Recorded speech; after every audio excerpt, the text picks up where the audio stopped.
Olá, bom dia a todos e todas que nos assistem nesta manhã de domingo. Eu sou o pastor Irênio Silveira Chaves e este é o programa de estudo bíblico à distância da Igreja Batista da Orla Oceânica. É um prazer compartilhar com você este momento de aprendizado, de estudo da Palavra de Deus.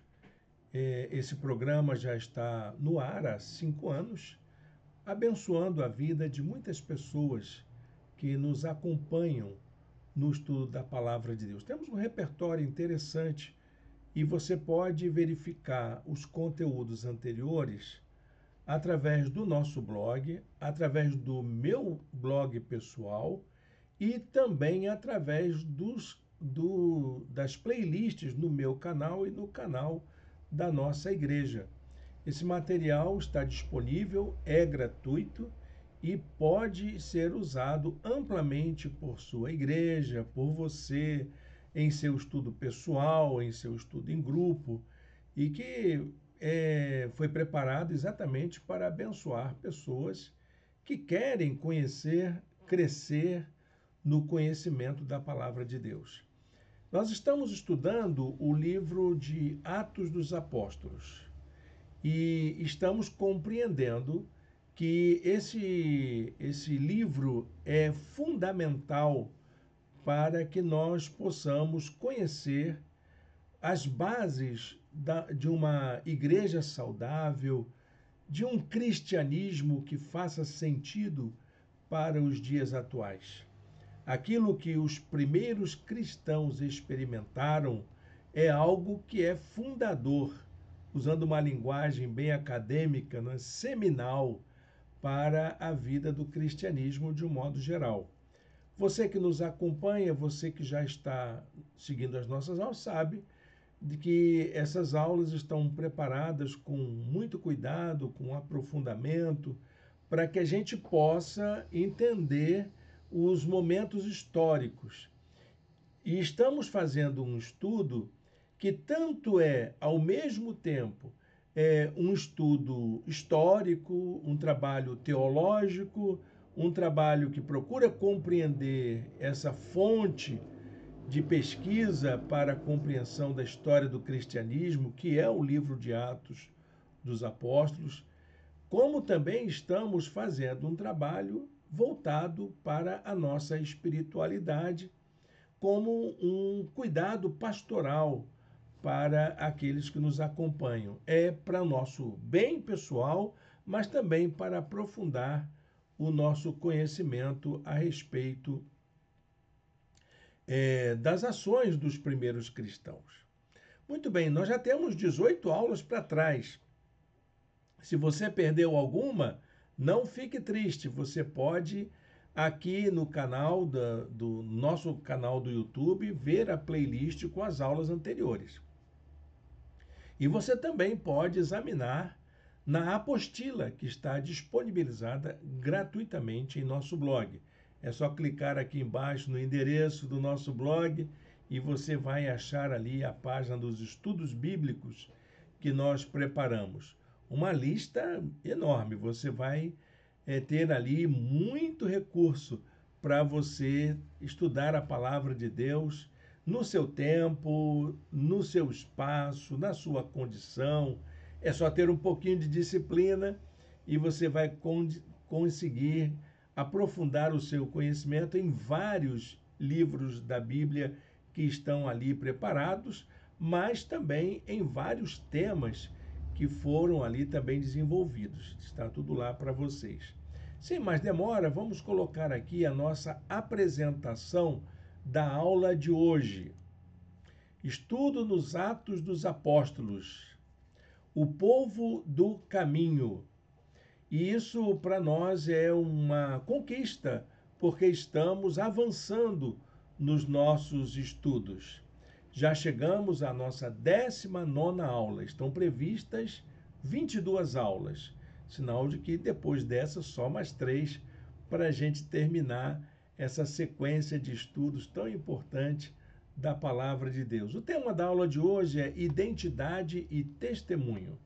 Então, nós vamos encontrar uma história rica do apóstolo Paulo dando o seu testemunho a respeito da sua fé, mas também afirmando a sua condição de um servo do Senhor, de alguém que tem o temor de Deus. Vamos aprender isso hoje. Fique com a gente até o final. Eu escolhi o texto dentre os vários versículos que vamos utilizar.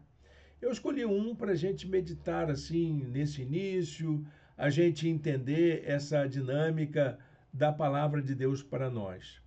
Vários dias depois, Félix veio com Drusila, sua mulher, que era judia, mandou chamar Paulo e o ouviu falar sobre a fé em Cristo Jesus.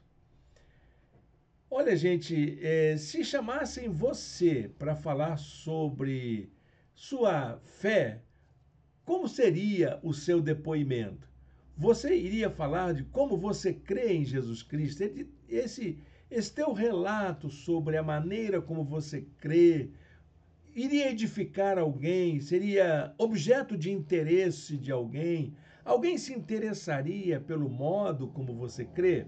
Essa é uma questão muito importante, porque, sendo o apóstolo Paulo um dos líderes do movimento cristão na época, estava claro para as pessoas que ouvir o apóstolo Paulo tinha algum significado. Aquele homem, quando falava da sua fé, ele falava de algo expressivo, significativo, que fazia sentido em relação à sua prática. Um homem que viveu aquilo que ele viveu, que enfrentou o que ele enfrentou, que lidou com as oposições da maneira como ele lidou, deveria ter algo a dizer sobre a sua fé. E você? O que tem a dizer sobre a sua fé? Interessa para alguém o que você acredita? Se você é uma pessoa normal como todo mundo, acho que não vai fazer nenhuma diferença, não. Porque a gente precisa aprender a ter uma vida extraordinária. Foi para isso que Jesus nos chamou, para experimentarmos o poder de Deus na nossa vida e deixar que coisas extraordinárias pudessem acontecer conosco também. Pense nisso. Pense no que você tem a dizer a respeito da sua fé, se isso vai interessar para alguém. Bom, você já deu para perceber que o nosso estudo de hoje vai estar baseado no capítulo 24, mas não somente nele, nós vamos até o capítulo 25, verso 12. Então, de 24:1 a 25:12 é o nosso estudo bíblico de hoje. Ok, vamos em frente.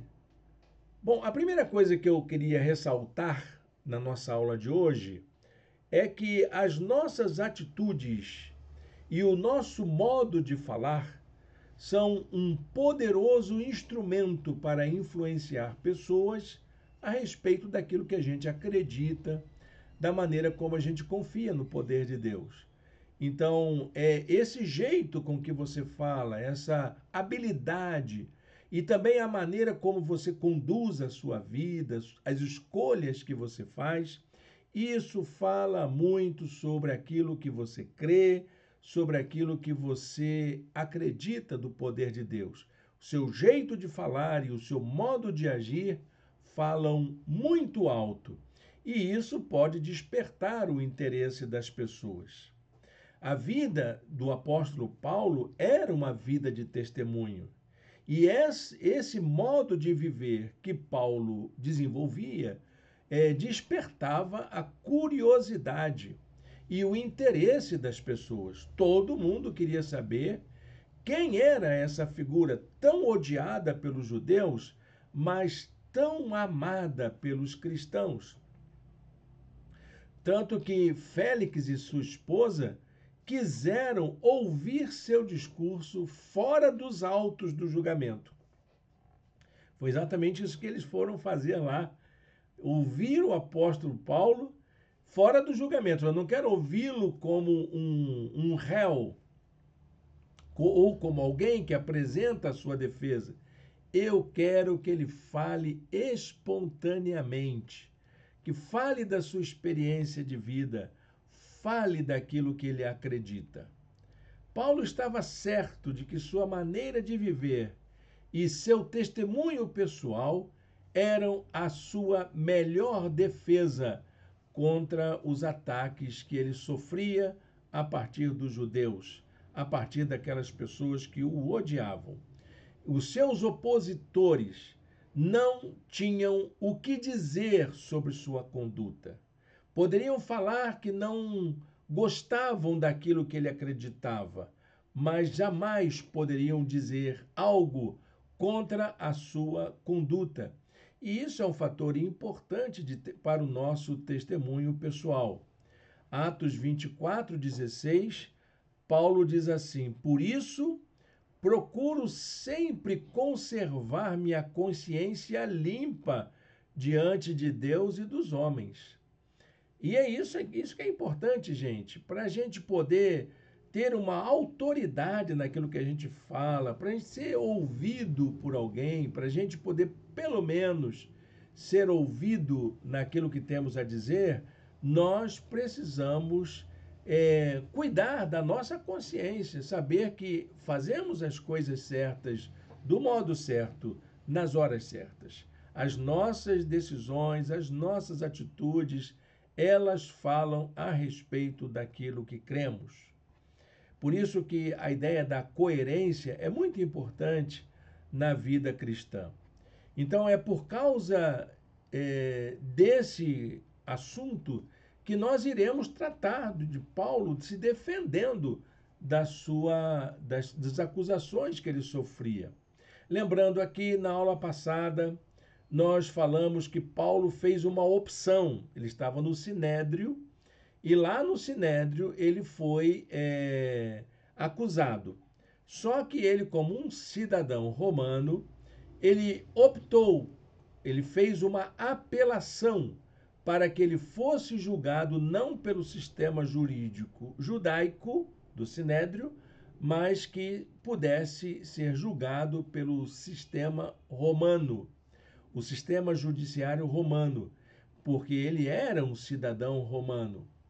Paulo, então, foi levado para ser ouvido pelo governador Félix. Lembra bem que o comandante designou uma tropa para acompanhar o apóstolo Paulo de Jerusalém até a cidade de Cesareia, na fortaleza de Cesareia. E ali, nesse critério que ele utiliza para se defender de acordo com a jurisprudência romana, então ele teve a oportunidade de falar com 3 autoridades muito importantes que jamais outras pessoas poderiam falar do amor de Jesus, falar da fé em outra circunstância. Quem eram eles? Primeiro, o governador Félix. O governador Félix foi substituído por Festo. E depois também ele falou para o rei Agripa. Então são 3 autoridades da Palestina na época que Paulo tem a oportunidade de dar o seu testemunho. Félix, Festo e Agripa, nessa ordem. E isso é muito importante para a gente entender, porque aqui já começamos a ver o início do processo, do trânsito do processo contra o apóstolo Paulo. Processo esse acionado pelos judeus e que Paulo se defende de acordo com o critério romano. E isso é uma oportunidade rica para que ele pudesse dar os seus testemunhos. Os judeus, sob a liderança do sumo sacerdote Ananias, vai até Cesareia. Eles vão lá para poder acusar. Eles queriam julgá-lo pelo rito do Sinédrio. E se Paulo fosse julgado pelo rito do Sinédrio, havia a possibilidade de uma pena de morte. E a execução dessa pena de morte ser sumária, imediata. ali decidiu, já leva para fora, como foi o caso de Estevão, para ser apedrejado, porque o crime do qual ele era acusado era crime de blasfêmia.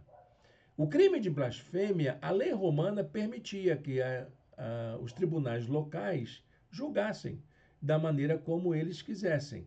Não, o tribunal romano não fazia nenhuma interferência no processo de julgamento de casos de blasfêmia. E se tivesse que executar por morte, ok, decisão de vocês. Foi assim com Jesus, foi assim com Estevão, porque eram acusações de blasfêmia.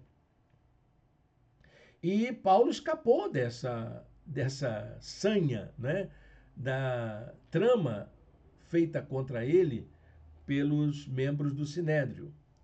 Diz o texto em Atos 24, 1.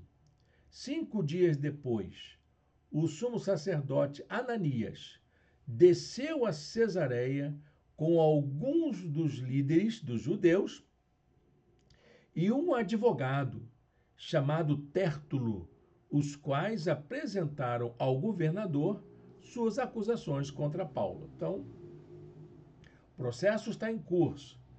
Paulo é acusado. Ele, então, recebe essa acusação. E depois que ele recebe, vai acontecer a oportunidade dele se defender.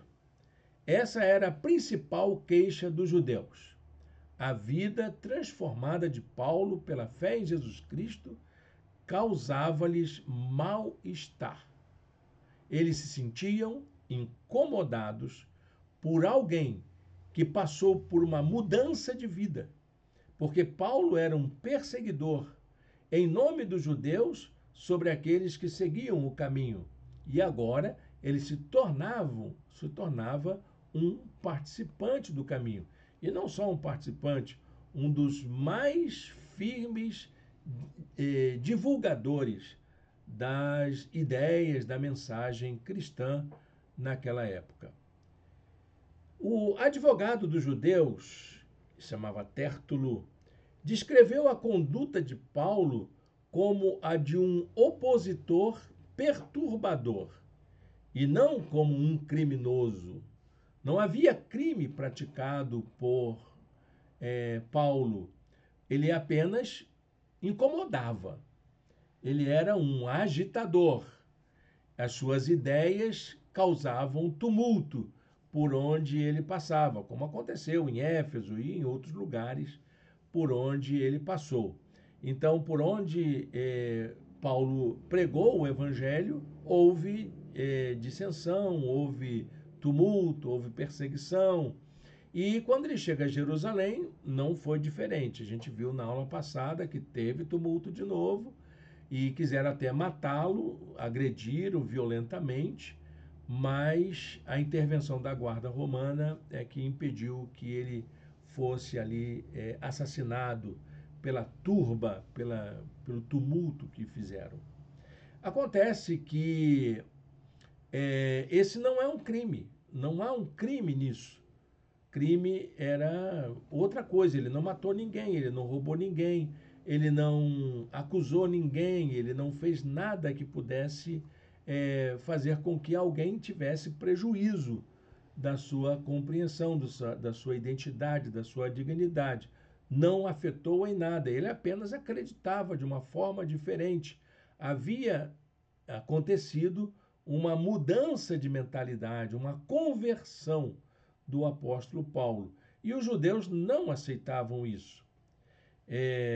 Diz o advogado assim: verificamos que este homem é um perturbador, que promove tumultos entre os judeus pelo mundo todo. Ele é o principal cabeça da seita dos nazarenos e tentou até mesmo profanar o templo. Então o prendemos e quisemos julgá-lo segundo a nossa lei. Era o que eles queriam. Eles queriam seguir o rito do Sinédrio.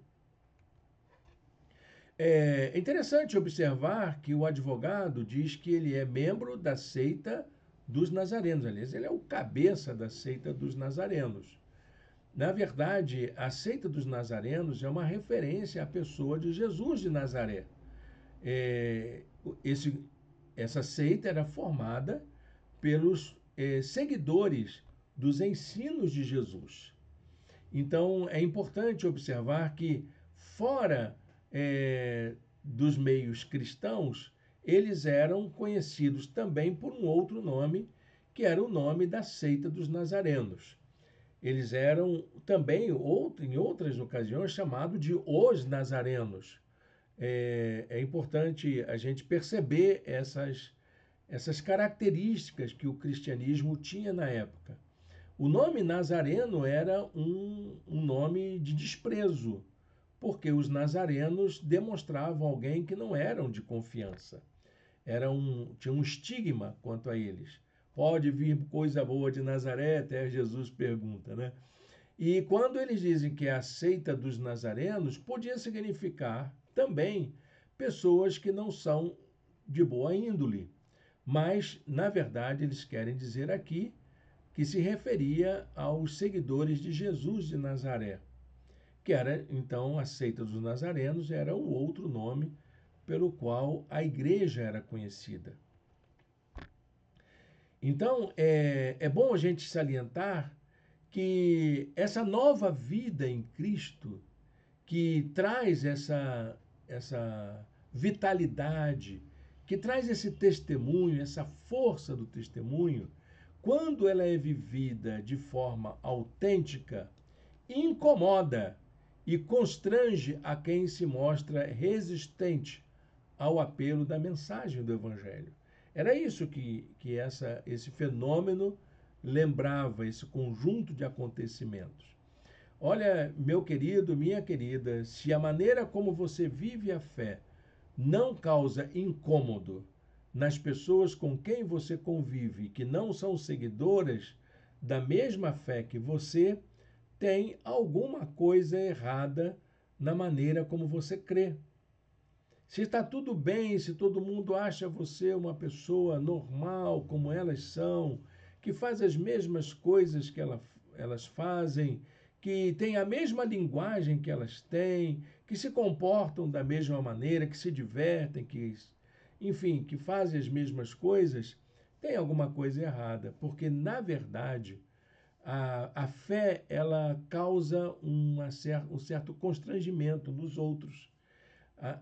A vida transformada, a vida vivida de forma autêntica, mesmo que a gente não queira, olha, eu quero ser uma pessoa cordata, solidária, amiga dos meus amigos, quero ser um bom vizinho, quero ser um bom cidadão. Ok, isso é nosso dever, mas se isso não causar um certo constrangimento, tem alguma coisa errada na nossa maneira de fazer isso, tá bom, gente? Você não precisa ser conivente com muita coisa, você não precisa ser condescendente com muita coisa, mas é preciso que você encontre forças para você ter essa vida autêntica, essa vida firme de testemunho do Evangelho, da graça de Deus, esse modo de seguir a Jesus. Aí Paulo levanta a voz para se defender. Olha o que ele diz. Meus acusadores não me encontraram discutindo com ninguém no templo, nem incitando uma multidão nas sinagogas ou em qualquer outro lugar na cidade. Nem tampouco podem provar as acusações que agora estão levantando contra mim. O que eu fiz? Eu briguei com alguém? Eu ofendi alguém? Eu expulsei alguém do templo? Eu profanei de alguma forma? Então, isso foi um fator muito importante para a sua defesa, a sua conduta, a sua maneira de agir. Embora a sua crença pudesse causar constrangimento nas pessoas. O julgamento pelo sistema romano era, na verdade, uma oportunidade para que Paulo apresentasse seu testemunho de uma forma mais convincente, mais eloquente. Ele estaria falando nos ambientes formais da sociedade romana. Ele estaria não se defendendo apenas, mas promovendo, divulgando a mensagem do Evangelho. E eu queria então fazer um levantamento aqui com você de algumas dessas marcas de um testemunho vivo que pode ser feito de forma legítima, de forma autêntica, nos lugares onde estamos. Como que a gente faz isso? E eu queria fazer esse levantamento a partir da história do apóstolo Paulo no começo do seu julgamento. Aqui estamos no começo do julgamento pelo rito romano. Vamos ver o que a gente pode aprender sobre isso? Em primeiro lugar, é preciso que a gente tenha a noção de que a nossa fé é assumida de forma autêntica e consciente. Somos conscientes daquilo que acreditamos. Temos consciência do que cremos. Eu sei em quem tenho crido, disse o apóstolo Paulo em uma de suas cartas a Timóteo. Você é capaz de dizer isso? Você sabe em que você crê? Por que você crê? Qual é a razão da sua fé? Essa é a questão que diz respeito ao que eu estou chamando aqui de fé consciente. Paulo era inocente das acusações que sofria, como também Jesus o foi, como Estevão o foi, e muitos outros cristãos que sofreram martírio. Os que acusavam Paulo e pediam sua morte, na verdade, eram os mesmos que acusaram Jesus, que acusaram Estevão e pediram a crucificação de Jesus e o apedrejamento de Estevão. Eram as mesmas pessoas, os mesmos odiosos, os mesmos radicais que se aferravam às tradições judaicas para poder impedir o avanço da fé cristã. A acusação contra Paulo tinha conotações religiosas, mas também tinham aspectos políticos. Paulo não era só acusado por aquilo que ele acreditava, mas também por causa das implicações políticas de sua fé. Envolvia a adoção de concepções que iam contra a orientação dominante, principalmente em relação aos interesses daqueles que exerciam poder. Paulo era acusado, por exemplo, de afrontar o Império Romano, de profanar o templo judaico. Enfim, Paulo estava na contramão da sua sociedade. Paulo, porém, tinha consciência de que sua vida era pautada numa conduta correta, baseada em uma fé consistente. Ele disse assim: confesso-te, porém, que adoro o Deus dos nossos antepassados, como seguidor do caminho. Aí, então, ele fala da igreja não como seita, mas como esse movimento, que é o movimento do caminho, a que chamam seita. Creio em tudo o que concorda com a lei e no que está escrito nos profetas. E tenho em Deus a mesma esperança desses homens, de que haverá ressurreição tanto de justos como de injustos. O profeta Daniel fala isso no capítulo 12. Então, essa é a afirmação de fé dele. Eu não estou fazendo nada aqui de errado. Eu creio igual eles creem.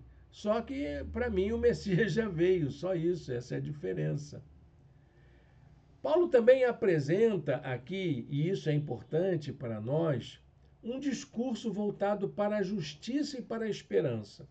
São dois elementos da nossa fé que precisam sempre estar acompanhando a gente.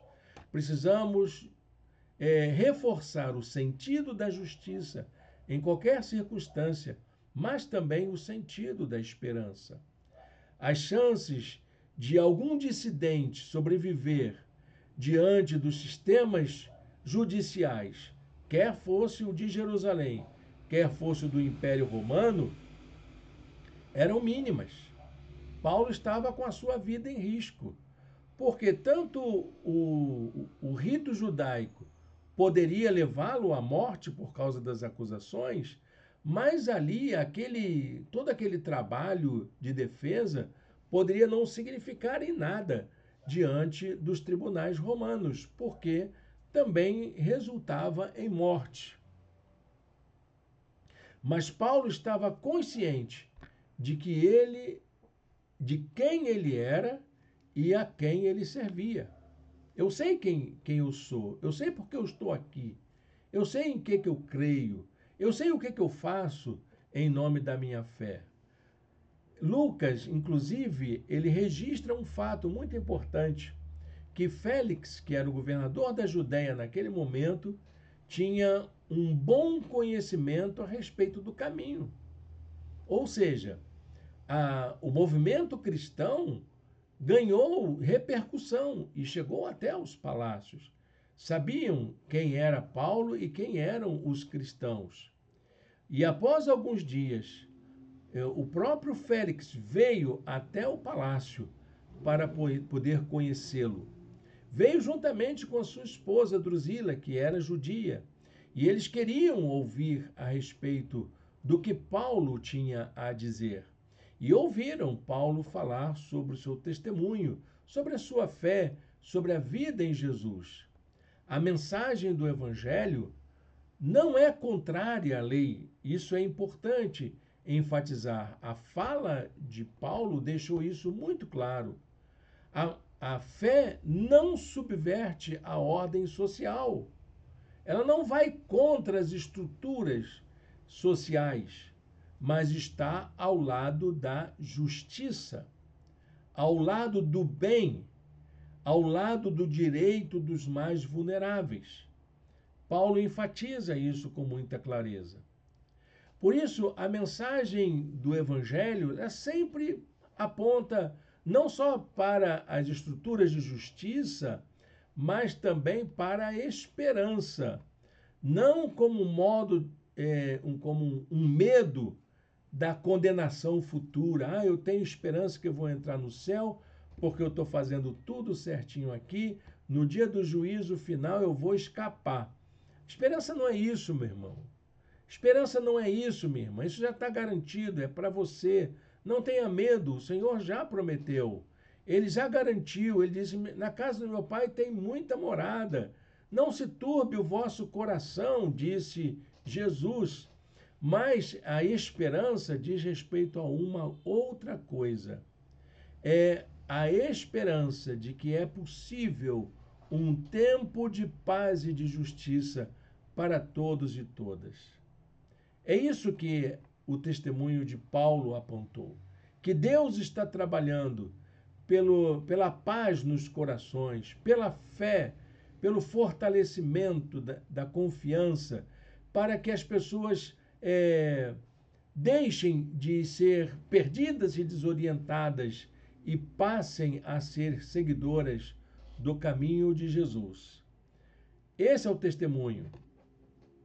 O texto diz assim: quando Paulo se pôs a discorrer acerca da justiça, do domínio próprio e do juízo vindouro, Félix teve medo e disse: basta, por enquanto, pode sair.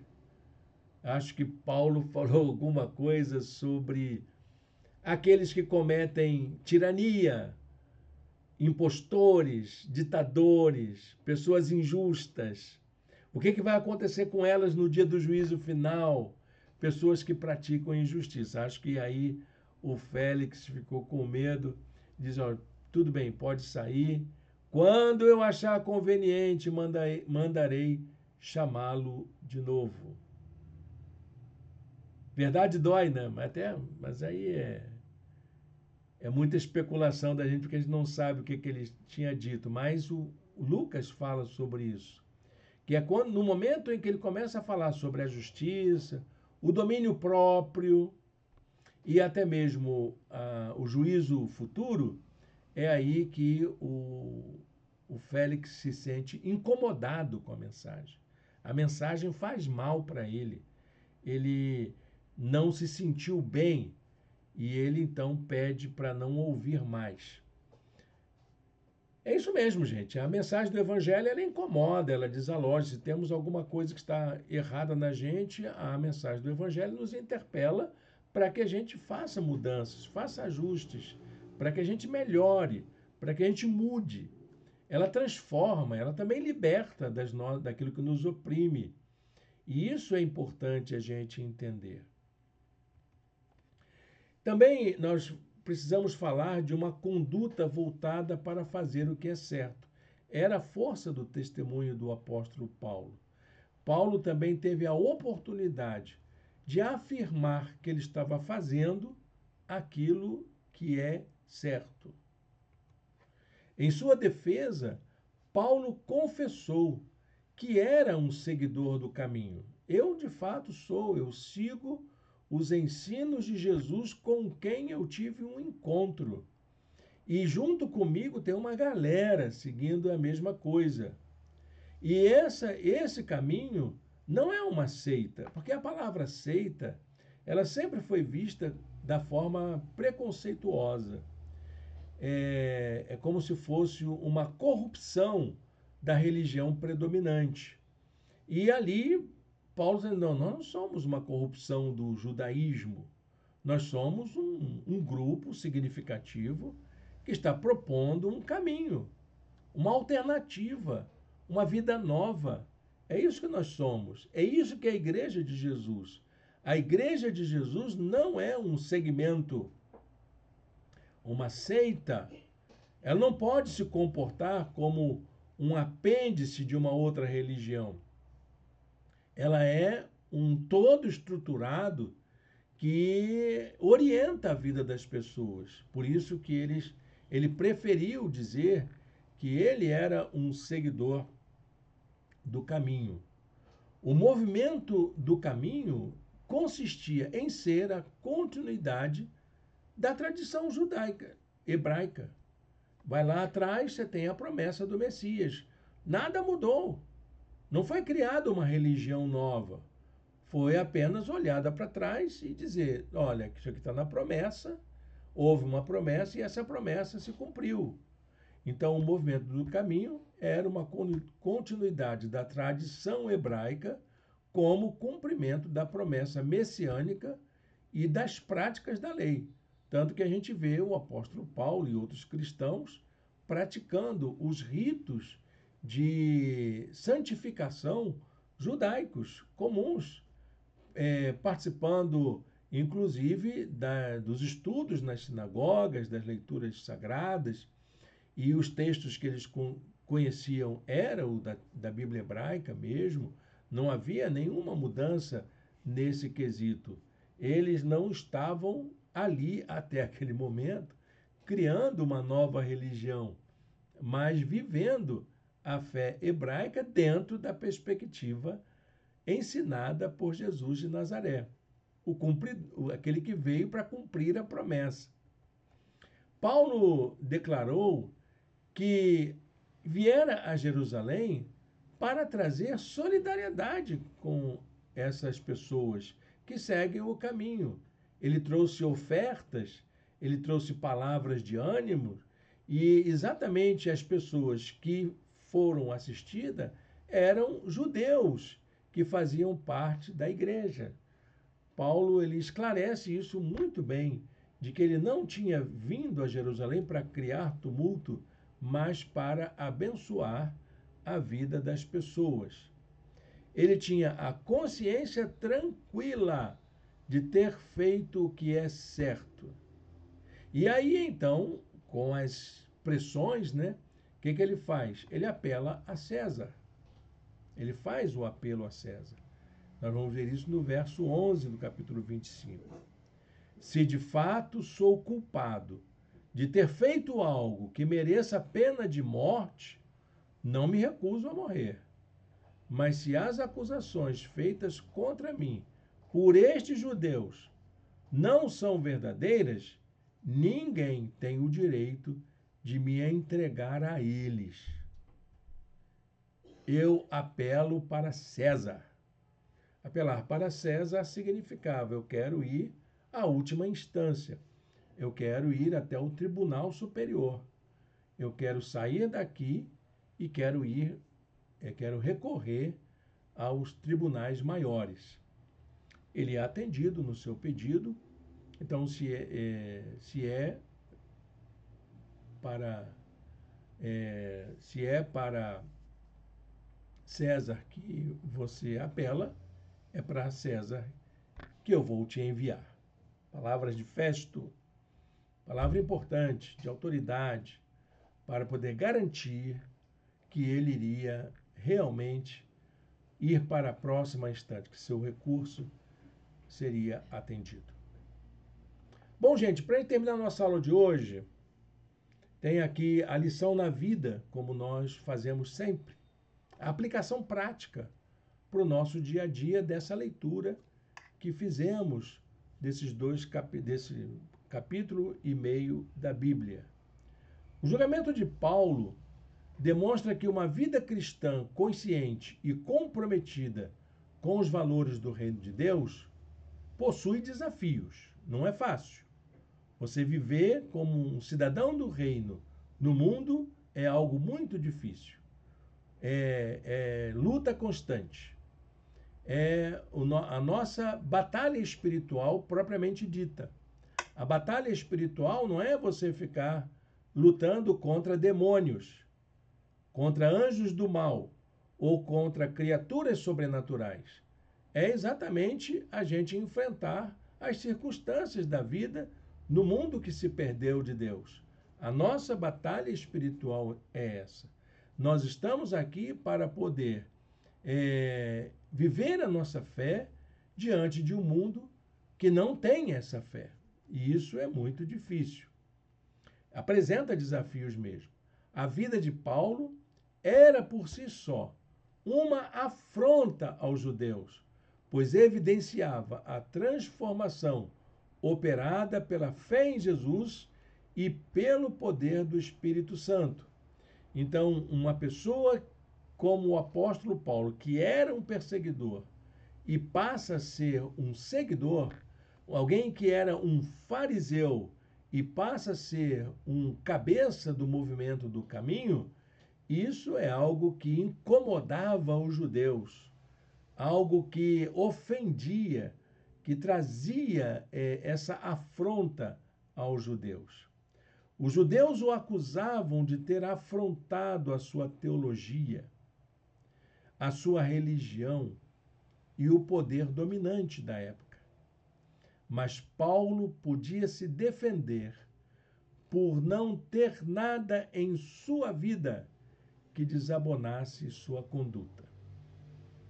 Podem acusar um cristão de muitas coisas a respeito da sua fé, mas jamais um cristão pode dar permissão que um cristão seja acusado de coisas que ele fez de errado na sua vida. Essa vigilância a gente precisa ter permanente. O apóstolo Paulo dá um exemplo disso. E se Paulo tivesse feito alguma coisa errada, imagine o tamanho do prejuízo para o cristianismo. Graças a Deus, a história não é feita de si.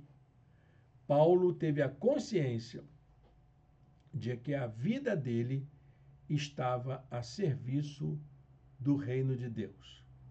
Para encerrar, então, finalmente, um versículo para a gente meditar nesse finalzinho de aula. Então Paulo fez sua defesa. Nada fiz de errado contra a lei dos judeus, contra o templo e contra César. Deu para entender? Eu não fiz nada de errado. Eu apenas acredito em Jesus. Sigo seus ensinos.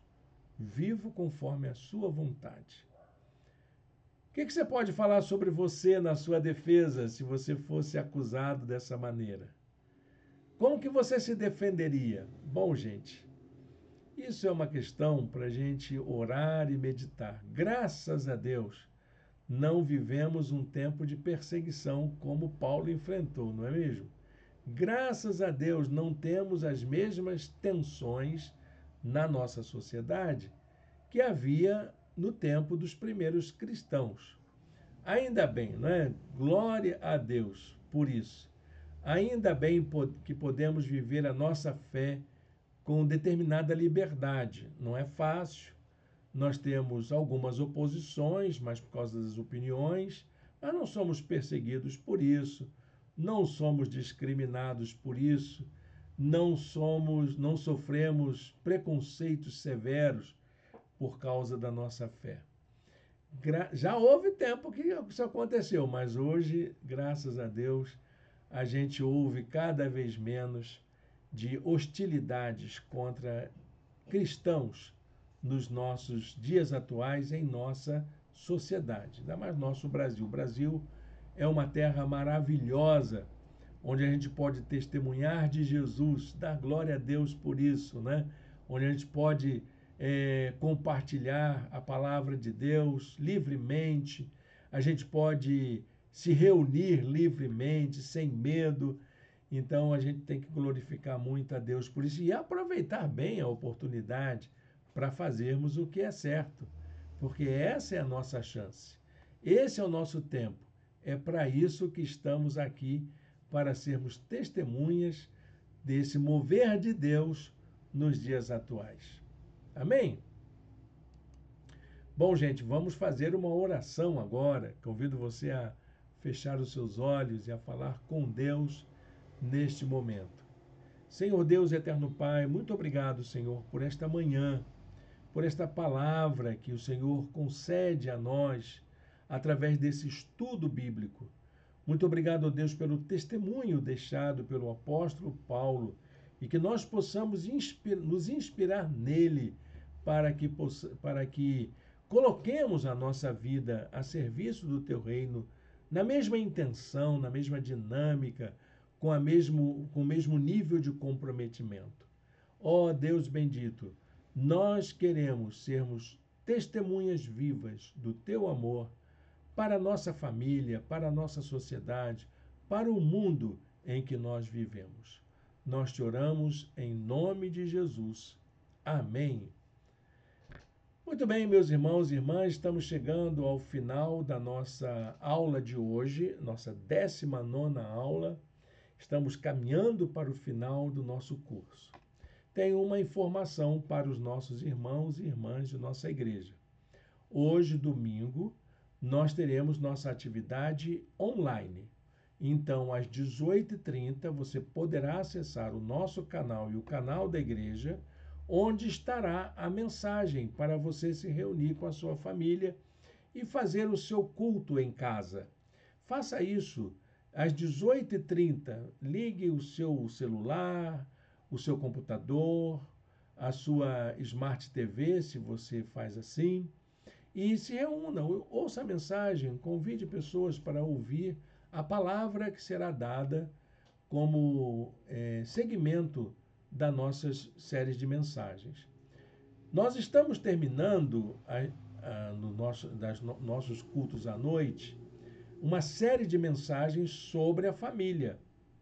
E nessa série de mensagens, nós enfatizamos os valores do reino de Deus. Entendemos que os valores do reino de Deus, eles, quando vivenciados em família, eles formam a nossa personalidade. É disso que queremos falar. Vamos meditar sobre mais um dos valores do reino de Deus que devem ser vividos em família para que eles sejam aprofundados na nossa experiência de fé. Vem com a gente, vem celebrar conosco. Será uma oportunidade ótima da gente estar juntos. Muito obrigado pela sua companhia agora pela manhã. Até a nossa transmissão de logo mais e também até o nosso próximo domingo com a 20ª aula, quase no finalzinho do nosso curso. Um grande abraço e um bom restinho de domingo para você.